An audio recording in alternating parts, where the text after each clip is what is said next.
আসসালামু আলাইকুম প্রিয় ষষ্ঠ শ্রেণীর শিক্ষার্থীরা, তোমাদের বাংলা পরীক্ষাতে একটা রোজ নামচা থাকবে। তোমাদেরকে এই রোজ নামচাটা করতে হবে। তোমাদের দেখো পরীক্ষাতে তোমাদের ষষ্ঠ শ্রেণীতে দেখো প্রথম দিনের স্কুলের অভিজ্ঞতা তোমার নিশ্চয় মনে আছে।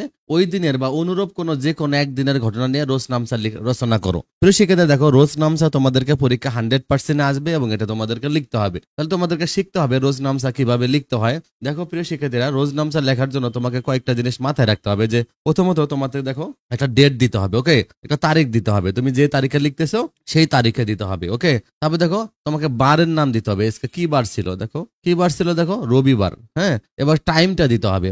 তাহলে কি হলো, তুমি তারিখ দিবা, তার বারের নাম দিবা, তারপর টাইমটা দিবা, দেখো রাত 10 ঘটিকা। আর মনে রাখবা, যেহেতু রোজ নামচা হবে সারা দিনের ঘটনা, তুমি রাত্রেই লিখতে বসো বা সন্ধ্যায় লিখতে বসো। এই জন্য তুমি সারা দিনের পরে সন্ধ্যার দিকে টাইম দিবা, সন্ধ্যার পরে রাত্রে টাইম দিবা, ওকে। তাহলে তুমি 14 এপ্রিল 2024 রাত 10 ঘটিকা, হ্যাঁ, এভাবে দিবা, মানে আজকের ঘটনাগুলো ঘটছে, ওকে।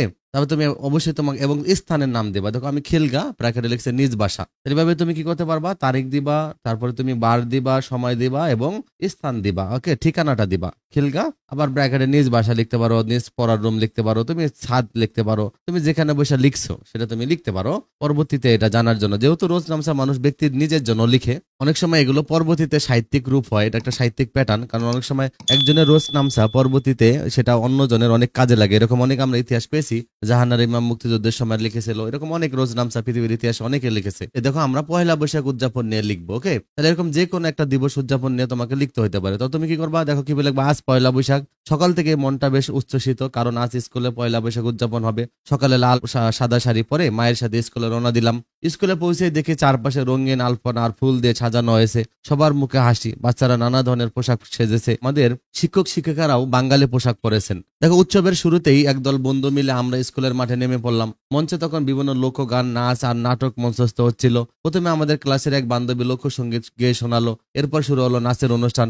আমরা সবাই হাততালি দিয়ে তাদের উৎসাহ দিলাম। দেখো এগুলো আমাদের স্কুলে ঘটেছে। বলতে নর্মাল যখন বিরতি দেয়, বিরতির সময় আমাদের কি করলো, পান্তা ইলিশ পরিবেশন করা হলো। সকালে রৌদ্রোজ্জ্বল দিন ও খাবারের স্বাদ যেন এক অন্যরকম আনন্দ দিল। আমরা সবাই মিলে খেলাম আর গল্প করলাম। এভাবে সারাদিন ধরে চললো বৈশাখের আয়োজন।